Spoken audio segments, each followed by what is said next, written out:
praat ons so 'n bietjie oor wat het jy om te gee. En ons het nou gepraat oor, is jy 'n life giver of is jy 'n life taker?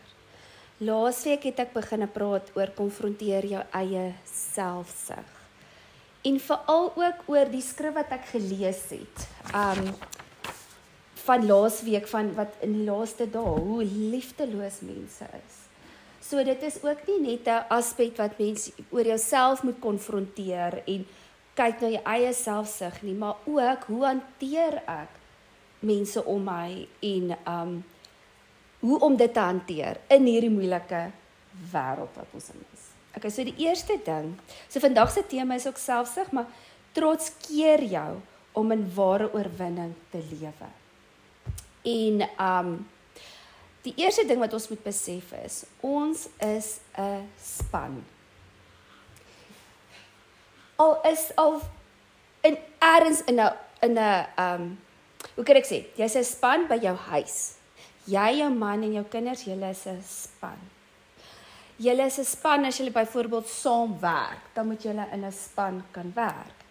Ons as vrouens hier by die sel is 'n span, want ons almal span saam om te groei en ons is eintlik, almal wat Christene is, ook veronderstel om in 'n span te wees. Want we are part of a kingdom.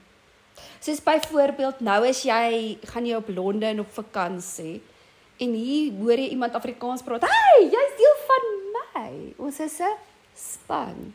Of ons dit nou weet of nie, ons werk in spanne. En dis hoe die Here wil hê dit moet wees. In Filippense 2 vers 3 staan, en ek dink ek het dit ook laasweek gelees, maar do nothing from factional motives through contentiousness, strife, selfishness, or unworthy ends. For prompted by conceit or empty arrogance. So weer eens, die motief van die hart. En ons human nature se default setting is me first. Ek moet eers aan myself dink, my behoeftes, want ons is bewus van ek het behoeftes, ek het emosies, ek het gevoelens, ek. Maar die oomblik wanneer jy tot bekering kom, dan kry jy 'n nuwe natuur. Dan is dit wat wil die Gees. En dis waar jou gees dan intentioneel, en dit is nie 'n ding wat van nature gebeur nie, you have to choose it, soos ons gesê het, moet kies om die leiding van die Heilige Gees te volg. So hy sê dan, ons moenie meer selfsugtig wees en verkeerde motives nie, ons motiewe moet reg wees. Dan sê hy, instead, in a true spirit of humility, lowliness of mind, let each regard the other as better than and superior to himself, thinking more highly of one another than you do yourself. Nou hierdie is verskriklik belangrik om letterlik ook te kies. Maar hoe voel daai ene? Empatie te kan wys, om in iemand anders se skoene te sit. Hoe sou dit gevoel het as iemand my so hanteer het? Dis hoekom mens altyd daai skrif ook vir jou kinders leer, of mens leer dit nou maar as 'n bekende prinsip van doen aan ander wat jy wil hê hulle moet aan jou doen. En as albei partye dit gaan volg, dan gaan ons as 'n span kan werk. Maar ongelukkig kry jy altyd die wat me first. Ek weet beter as jy. Ek moet vir jou sê. Ek moet vir jou dink. Weet, in daai tipe van dinge. So dit is hoekom mense dit ook moet sien. Wat was die ware hart wat Jesus kom wys het? En wat is humility? Mia moenie die honde challenge nie. Watch out. Sy wil hulle nou challenge. En dan in vers 4, Filippense 2 vers 4. Let each of you esteem and look upon and be concerned for not merely his own interest. So dis nie dat hy sê jy moet glad nie na jouself kyk nie. Hy sê maar moenie net na jouself kyk nie, but also each for the interests of other. Nou is daar ook 'n misbelief wat in die kerke ingekom het, en dit was veral in die vorige generasie so van jy is niks. Jy mag geen behoeftes hê nie, jy mag geen sê nie, jy moet jou letterlik self afsloof vir almal om jou, en jy moet almal net dien. Dis ook nie die regte representation nie. So mens moet daai balans hê. Weereens, jy kan nie gee wat jy nie het nie. So as jy nie self-care het nie, as jy nie selfwaarde het nie, as jy nie mag iets dink van jouself nie, want hulle het gedink jy mag niks dink van jouself nie. Nee, dis nie wat die Bybel sê nie. Die Bybel sê moenie dink jy's beter as iemand anderste nie. Maar jy moet 'n goeie beeld hê van wie jy is. Bedoelende, jy verstaan die konsep wie jy is in Christus. Dis self-awareness. En dit was nogal vir my regtig ontbreek in die vorige of die ou generasie kerk. Daar was nie self-awareness nie. En dis hoekom mense geviktimiseer was in die kerk. Want jy nie sê nie, jy moet net submit en jy moet net wees. Alles wat ons nodig het om vir jou te wees. En dis actually abuse. So dit is belangrik dat mens albei moet verstaan. Wat ons ook moet weet is, elke liewe mens het behoeftes. Behoeftes is nie sleg nie.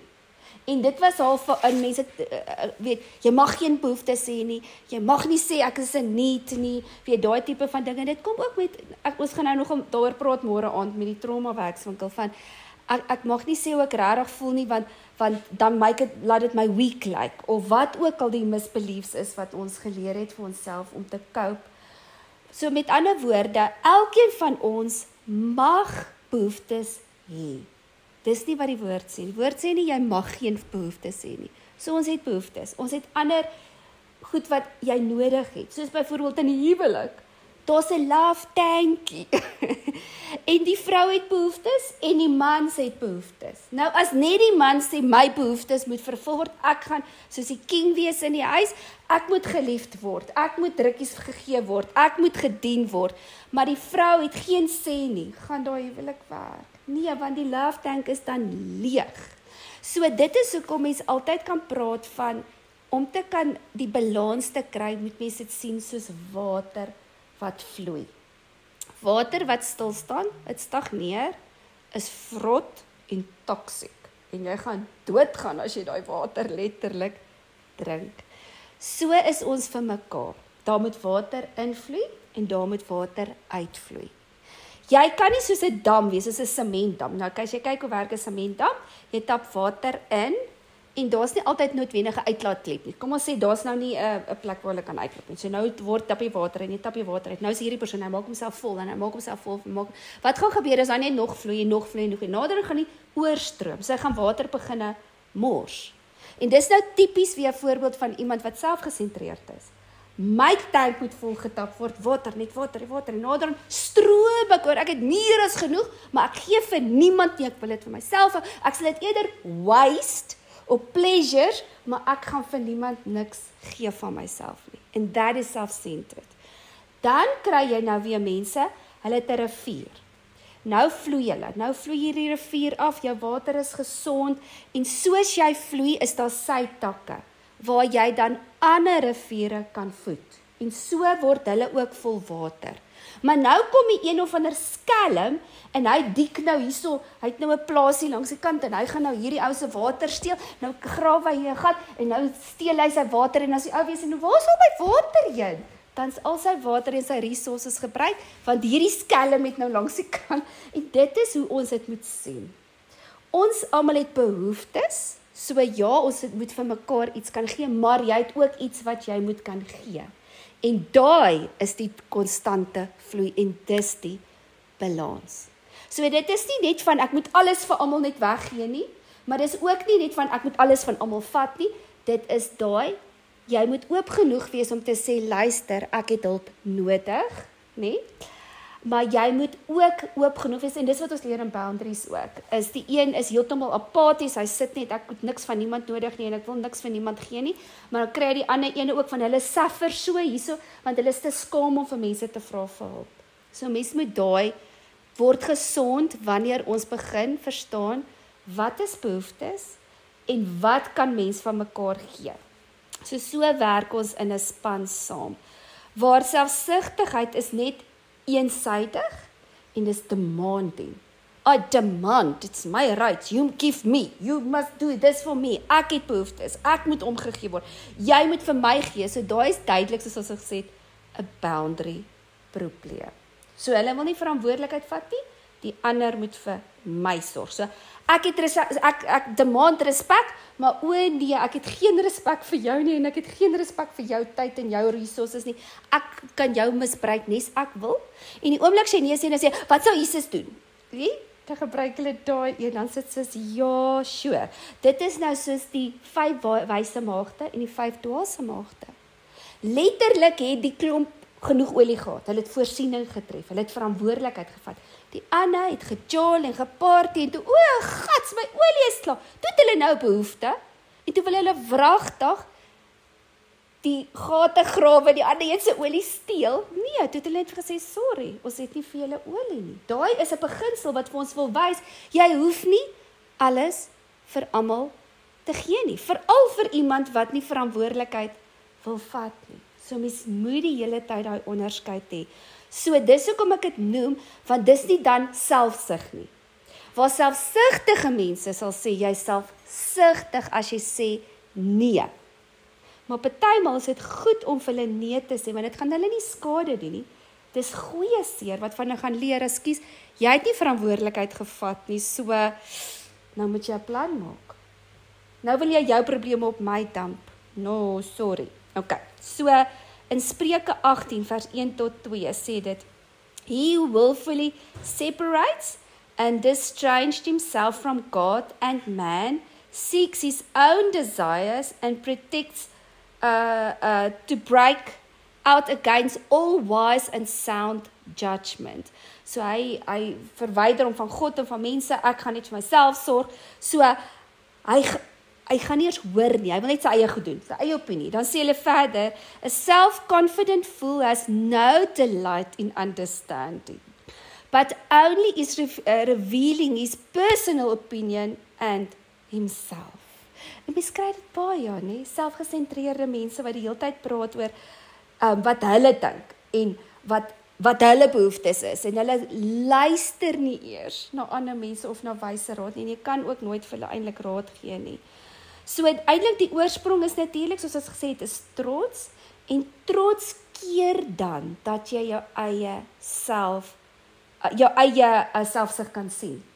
Al wat jy sien is net dit wat mense aan my doen, en hoe mense my te nakom, en hoe mense dit nie vir my gee nie, maar hulle sien glad nie raak, actually, hoe eensgesind is hulle nie, want dit gaan net oor my, en dis hoekom perspektief, kennis en wysheid so belangrik is, dat mense die hele tyd sien, luister, aan die een kant moet ons die perspektief hê om te kan sien, wanneer selfsugtige mense jou wil probeer boelie, en die ander kant moet jy ook die perspektief te kan hê, en die understanding kan hê, om te sien, maar ek was nou selfsugtig.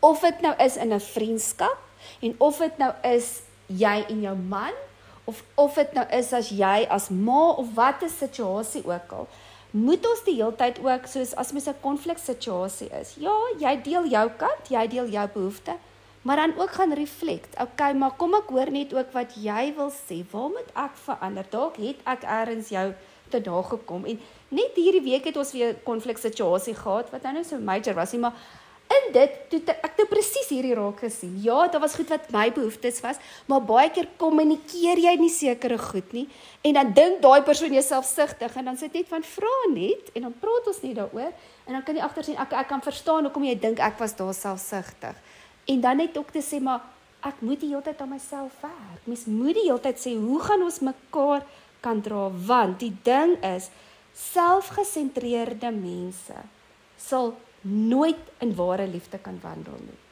Dit is altyd conditional love. Met ander woorde, dit vir dit. Jy dit en dit, is altyd hierdie checklist. Jy dit en dit en dit en dit en dit gedoen. So nou sal ek dit en dit en dit en dit en dit doen. So dit is altyd soos 'n kontrak. Dit is glad nie 'n gift nie. Dit is soos jy moet my werk vir my liefde. En jy moet en as ek nou dit en dit en dit vir jou gedoen het, nou ek hou vas oor jou. En dis mos nou nie liefde nie. En dan gaan lees mens nou weer daarso in 1 Korintiërs 13, ek dink dit staan ook hier ergens, van 4 tot 5, maar hemel, hierdie kap my elke keer as ek dit lees. Elke keer as ek nou dink, ek verstaan liefde, so dan lees ek hier en dan besef ek, ek dink ons almal skiet die hele tyd te kort. So love endures long and is patient and kind. Ek dink almal van ons wat mamas is, almal van ons wat is, ja, is almal mamas, het al hierdie enetjie geleer. Want as daar een ding is, kinders leer jou patience, en dit leer jou om, in die begin, ek onthou toe ek 'n jong mamma was, jy's so impatient, jy's so ongeduldig, jy's so, en dan begin jy maar net te leer, en na die derde een is dit net soos in, weet jy, begin, kinders leer dit vir ons, okay. Love never is envious, nor boils over with jealousy, want dit is my so interessant, envy, jealousy, pride, chicks, hulle is maatjies, nee? Want as jy dink jy is beter as ander, dan mag iemand nie beter as jy wees nie. En as iemand iets beter as jy, dan is jy jaloers en jy is envious en dan breek jy daai persoon af wat eintlik so lelik is. It's not boastful or vainglory, does not display itself haughtily en dink hy's ouliker en beter nie. It is not conceited, arrogant, inflamed with pride. It is not rude, unmannerly. It does not act unbecomingly. Love, God's love in us, does not insist on its own rights. Dan sê ek soos, what? Not your own rights. Or its own way. En dit is wat van so amazing is, as jy nou John Maxwell so goed luister, praat hy baie hieroor. Van, as jy 'n goeie leier is, dan is dit soos, wat is jou idee? Wat dink jy? Daar's altyd iemand anders en daar's altyd ander opinies. It's all about you. Verstaan? As jy nou voorbeeld in 'n leierskapposisie is, jy's nou 'n baas, dan sê dit nie oor ek moet hierdie besigheid hardloop, dit is soos ons gaan hierdie besigheid hardloop. Wat is jou idee? Wat is jou idee? En dit is 'n goeie leier, want dan is hy connected met jou. Hy luister vir jou. Hy wil weet wat is jou opinie. For it is not self-seeking. It is not touchy and fretful or resentful. It takes no account of the evil done to it. It pays no attention to a suffering wrong. Julle, dit is 'n powerful skrif en dit kap vir jou so tussendeur, nie? Want dink nou is jy 'n man, nou was hy mislik met jou, nie? Nou sit soos, jy wil hom nou eers uitsort. En toe jy dit nou vir my gesê, en jy het, dit was nou so lelik vir my, jy kon dit iets vir my gesê, want dan wil jy mos nou so kap. Maar aan die ander kant, as jy hierdie konsep begin, en onthou ook, en dit, soos ek sê, ons gaan môre baie daaroor praat, wanneer jy onopgeloste trauma, of seer, of gebrokenheid in jou lewe het, you will never be able to do this. Impossible. Hoekom? Want daai seer skree te hard. So jy sien alles uit jou seer uit. So jy voel die hele tyd te nagekom. Jy voel die hele tyd rejected. Jy voel die hele tyd, wat sê hulle, touchy, fretful, resentful. Jy hou al die account. En dit is die power of forgiveness. So as jy nooit deur ware werking gegaan het vir jou past hurts, en jou past leerstellings, en goed wat in jou verlede, dan gaan hierdie altyd 'n issue wees in jou lewe. Jy gaan dit nie kan doen eintlik nie. Tot jy regtig in vergifnis begin lewe. En dan is dit so maklik om die volgende vergifnis te doen. Want nou in die volgende fight, nou het jy nie al hierdie triggers mee in jou lewe nie, want jy het dit vergewe, jy het dit begrawe, dis in die past, jy het al vergeet wat gebeur het, want jy het afgeskryf, soos die Here sê, hy skryf ons goed af, hy dink nie eers meer daaroor nie, so jy dink nie eers aan toe jou man 10 jaar terug jou nie gesoen het nie, of my man 10 jaar terug nie vir my 'n huweliksherdenking gegee, jy dink nie eers meer aan, jy vergeet dit, want jy het hom vergewe, jy lewe ligter. Nou het jy 'n fightie, jy kan daaroor praat, jy kan sê ek is jammer, en jou man sê ek is jammer, ek sê ek liefie, jou my liefie, jy druk vir mekaar, môre, dan kan jy nie eens onthou, kom wat is nou weer beklei, en dis hoe dit moet wees. You don't keep it with you, en that is the secret of living lighter, waar pride sê, my regte, jy het my ingedoen, en hulle hou so skor, toe het daai een my nie gegroet nie, toe het daai ene nie dit gedoen nie. Hulle het reg verby my geloop en hulle het my nie eers acknowledge nie. Dan dog ek, boek van die kwaad. Ek meen, hoe hou jy so skoor oor wat mense reg en wat verkeerd doen, en hulle sal altyd hulle abuse justify, selfsugtige mense nou, nie? Hoekom ek nou so was? Ek was rude met jou, want jy, want hoekom? Want wat is die wortel? Die wortel is eintlik unforgiveness, unresolved grief en seer en al die dinge wat goed wat in die verlede, dis baie keer goed wat in jou kinderlewe gebeur het, wat nooit uitgesorteer is nie, en dan haal jy dit op almal om jou uit. Okay, so, dis hoekom dit so belangrik is, om te kan onderskei, tussen, hoe ons al gesê het, veilige en onveilige mense. En dis hoekom mense met sagte harte partymal die hele tyd in pyn is, want hulle het nie wysheid om te onderskei met watse tipe mense hulle in gemeenskap gaan staan nie. En dis die gevaar van trotse mense. Want jy gaan nooit in 'n veilige omgewing met daai persoon kan staan nie. So gaan ons hulle net kan afskryf van ons lewe? Nie noodwendig nie. Jy gaan nie net vir hulle sê, luister, ek gaan nou, wel, partymal kan my sê, ekskuus, ons het nie meer vriendskap nie, as jy braaf genoeg is, kan jy dit reguit of jy kan in hulle gesig sê, maar partymal, dan sê of die Here dit net so verwyder. You just choose not to spend time with that person anymore. Soos jy nooi hulle net nie meer, jy gaan drink net nie meer koffie nie. En dis nie dat ek sê, ons moet almal net in ons lewe afsien nie, ek is baie versigtig om dit te sê. Ek praat van toxic mense, wat eenvoudig geen 'n begeerte het om te verander nie. Hulle justify die hele tyd dit wat hulle verkeerd doen. En hulle, want hoe gaan jy inspraak in iemands lewe hê? Want partymal moet jy 'n pad met daai inloop. Soos Paulus en Petrus is 'n baie goeie voorbeeld. Hierdie albei is nogal baie uitgesproke geweest. Nou dit kan jy gelees in Galasiërs 2 van 11 tot 14. Jy die hele insident waar Paulus in sy brief praat van hoe hy nou vir Petrus uitgevreet het. Want kyk, Paulus is mos, hulle het mos nou ooreengekom, hulle het mekaar ontmoet. Want onthou, Paulus hulle wou niks, of Petrus hulle het vir Saulus gehaat, want hy het die Christene doodgemaak. Of nie gehaat nie, maar hulle was bang vir hom. En toe kom hy nou tot bekering, en nou sê Paulus, nou ontmoet hulle mekaar, en toe het hulle gesê, okay, Paulus, jy gaan met die Gentiles werk, ons sal met die Jews werk. Baie mooi, so altyd het sy roeping, altyd doen, en toe kom hulle ergens in Jerusalem by mekaar, en hierso gaan sit Petrus, hy het by hulle gesit, by Paulus hulle in die Gentiles, en toe die ander Jews dan kom toe onttrek hy, toe gaan sit hy nou apart net met die Jews, want ek moet net nie geassosieer word met die Galasiërs, of met die, wie ook al dit was, die Gentiles nie. En toe Petrus om sommer net daar gespreek vir almal gesê, luister, dink jy jy's nou beter as ander? En dis so Paulus was, dis nie noodwendig altyd reg gewees, maar Paulus was, hy was reguit en hy het dit aangespreek. So ons moet in verhouding met mekaar kan lewe.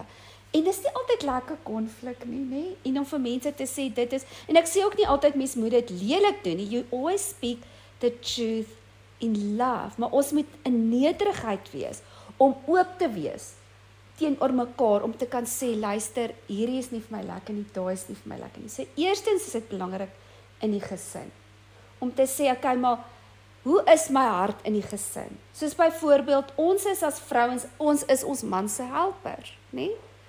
Nou kan mens demanding raak, demanding raak, en nou byvoorbeeld nou dink, nee, okay, die man, ons moet mekaar mos nou dien. So, nee, vandag gaan ek nou kos maak, ek maak nou kos, so nou met my man, sê nou maar met my man werk in Joburg, nou bel ek vir Dian, ek's besig om kos te maak, jy moet nou, vir Danel gaan, ons sê nou maar, het is nou hier in 23 land, toe sy nog in Valeria was, jy moet nou vir Danel kom haal, maar dit is vir my net 'n blok. Dan sê ons nou uiters selfsugtig van my. Verstaan sulke tipe goed. Mense moet begin dink, hoe hanteer ek my man? Hoe hanteer ek, verstaan, en soos by baie mense is in vriendskap, ek praat nou met Danelli ook met die kinders, is wat kan jy vir my doen? Maar dan sê ek nooit vas, as jy onthou, jy is ook 'n maatjie. Jy moet vir jouself vra, wat kan ek vir jou gee? Wat kan ek vir jou wees? En dit is dan daar waar daai ding kom van ons vloei na mekaar toe. En dit vloei altyd, waaruit vloei dit? Uit die kondisie van jou hart. So as daar onvergewensgesindheid is, as daar pride is, dan gaan daar jaloesie wees, dan gaan daar verbittering wees, en al hierdie ander goetertjies. In Johannes 7 vers 12, en die is vir my so 'n interessante voorbeeld nou van dit, wat die kondisie van die hart so duidelik gewys het, nie? In Johannes 7 vers 12. And there was among them the masses of the people, much whispering and discussion and hot dispute about him. So hulle het die onderlangs begin beklei. Some were saying he's good, he's a good man. Others said no, he misleads and deceives the people, gives them false ideas. En hier staan die Messiah reg voor hulle.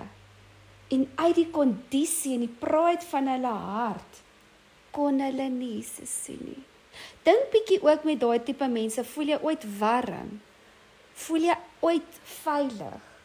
Voel jy al welkom? Ek praat nou die dag en nou praat ek en nou so oor die koshuiskinders en die koshuiskinders sê ek vir ook ja, en sy sê jy's maar alles taaf en so ek sê ja, want in die koshuis you don't have any grace. Jy het geen grace nie. Dis kliphard. Die leiers, dis net reg of verkeerd. Leiers het nie grace vir dit of dat nie. Hulle is net hard met jou. En aan die een kant is dit baie traumaties vir 'n kind, maar aan die ander kant dit wys net van daar's nie liefde nie, daar's nie omgee nie, daar's net afguns en jy moet net die hele tyd perform. En dit is waar ons ook grace moet verstaan. En dit is ook soos laasweek het ek gepraat oor, ek het hierdie skrif actually gelees, ek gaan nou lees, maar dis waar mens partymal net moet hê, en empatie is 'n keuse. Hoe voel jy? Wat is jou idee? Is jy okay? Verstaan, net bietjie stil te staan, want die lewe is so besig en so gejaag, dat ons nie by ander mense se harte uit te kom nie. En hierdie skrif sit dit dan vir ons so mooi in konteks, waar ons die mure gaan bou vir veiligheid, vir onveilige en veilige mense, om te onderskei, hoe moet ons prideful mense hanteer, en hoe moet mens wie hanteer?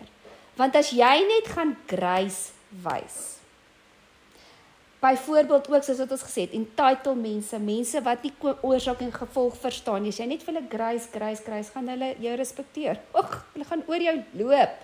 Inteendeel gaan daar niks verander nie. Jy gaan letterlik justify why the wrong thing is right, as jy grace daar wys. Nou, vir julle nou verduidelik hoekom, want hier staan dit, James 4 vers 6. But he gives us more and more grace. En wat is grace?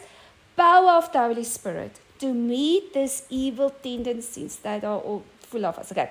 That is why he said, God sets himself against the proud and the haughty. En nou is daar ander skrif wat hy sê, he gives law to the proud, but grace to the humble. Maar nou sê dit net andersom, en hy sê, but he gives grace constantly to the lowly, those who are humble enough to receive it. So tot God, wys vir ons hierdie beginsel. Vir wie gee hy grace? For the humble. En dis weer eens daai hele konsep van, wanneer het jy tot bekering gekom? Nie omdat ek in 'n Christelike huis groot geword het nie, nie omdat ek die regte goed doen nie, nie omdat ek kerk toe gaan nie, nie eers omdat ek net glo Jesus bestaan nie, ek het tot bekering gekom toe ek repent het, en my sondes bely het, en gesê het, Here, ek maak U nou koning van my lewe. En in die hyper-grace society wat ons nou lewe is, jy is 'n Christen want jy glo in Jesus. Nee, ek is 'n Christen want ek het my sondes bely. Ek het dit laat staan, I've choose not to do it anymore, en dit is bekering. En dit is die konsep wat die Here sê, so vir wie gee hy grace? Die wat humble is, die wat erken, die wat eienaarskap. En vir pride, he sets himself against them. En dit is hoekom dit is, selfde met ons. Ons kan nie in gesonde verhoudings wandel met mense wat prideful is nie. Hulle sal al jou resources steel, hulle sal jou vernietig, en hulle sal jou olie steel, en dan is jy die hele tyd ongelukkig, en dararararara. En dis hoekom die oomblik wanneer mens begin 'n gesonde grense stel, wat gebeur? Dis wat ek hier ook nou gesels het. Sal goed begin in plek val, dan begin daar vrede te kom. En dis waarvoor ons fight. We are fighting for godly peace. So jy hoef nie die victim te wees van abuse nie. En dit moet, want baie mense wil dit mos nou justify, soos wat ek het nou gesê het. En die ding is wat ons net moet besef is, prideful mense sal altyd offended wees, maak nie saak hoe mooi jy hulle aanspreek nie, want hulle kan nie enige korreksie aanvaar nie. Dis hoekom hulle sê ook, as jy raad gee vir 'n prideful persoon, dan sal hulle woedend vir jou, hulle sal nie verskeer, nie? En die groot ding is, mens kan vir daai mense nog steeds liefde wys. Wat 'n liefde? Tough love. Ek's lief vir jou, maar ekskuus, ek kan nie meer dit toelaat nie, ek is lief vir jou, maar dit. En die groot ding is ook, mense wat nooit hulle foute wil erken nie, wat nooit wil eienaarskap vat nie, wat goed verdraai, en wat so ironies is, hulle gee op die ouende hulle self weg. En jy kry ook mense, en dis hoekom ons ook laas keer, het ons daaroor gepraat, wat is narcissisme? Narcissisme is iemand, nie net byvoorbeeld wat kan control en manipuleer nie, dis iemand wat letterlik lekker kry, wanneer iemand anders te seer kry. Dis eintlik wat narcissisme is, so hulle kan geen empatie voel nie. So as jy lekker kry, en jy wil mense seer maak, en jy wil mense indoen, dit is narcissisme, maar nou is dit, almal gooi dit nou, jy's 'n narcissist, nee, dis nie te sê nie. Net omdat iemand beheer en manipuleer, nie te sê hy's 'n narcissist nie, dis net iemand wat nog moet leer om sy leierskap reg te bestuur. Dit gaan oor wanneer jy geen empatie kan wys, is dit die kat wat, ja. So, wat ek wil sê is, daai mense gee hulle grawe gate vir ander mense en of hulle self daarin, en dit sê die hele tyd in Spreuke dit. Nou, een van dit in Spreuke 26, vers 27, en ek gaan hiermee afsluit. Whoever digs a pit for another man's feet shall fall into it himself, and he who rolls a stone up to do mischief, it will return upon him. En dit is ook weer eens daai ding van, en dis wat ek sê, al wat jy doen met so 'n situasie waar niemand daai persoon nie wil verantwoordelik, jy onttrek net, and you will feel the consequences of his action. Gaan dit vir hom lekker wees? Verseker nie. Maar nou is jy nie meer daar om hom te red nie. En dis hoekom die volgende ene ook net so, dis in Spreuke 14 vers 33 sê het vir ons, wisdom rest silently in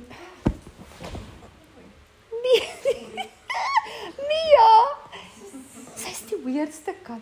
Sy kan die weirdste tye, die weirdste goed doen. Ek weet nie, sy soek al iets om te doen, sy's bored. Okay. So wisdom rests silently in the mind and heart of him who has understanding. En understanding is ook partymal net om te weet, just when to be silent. Nie altyd hulle regte wil help nie. Jy los hulle net eenvoudig, want dit help nie as hulle korrigeer partymal van dit. But that which is in the inward part of a self-confident fools is made known. So baie keer, jy moet net mense los, hulle gee hulle self weg, deur hoe hulle praat.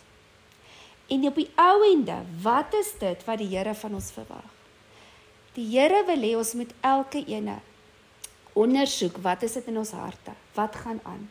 Waar moet ek aan werk? Wat is dit waar ek nog het in my lewe? Is daar pride? Is daar wat?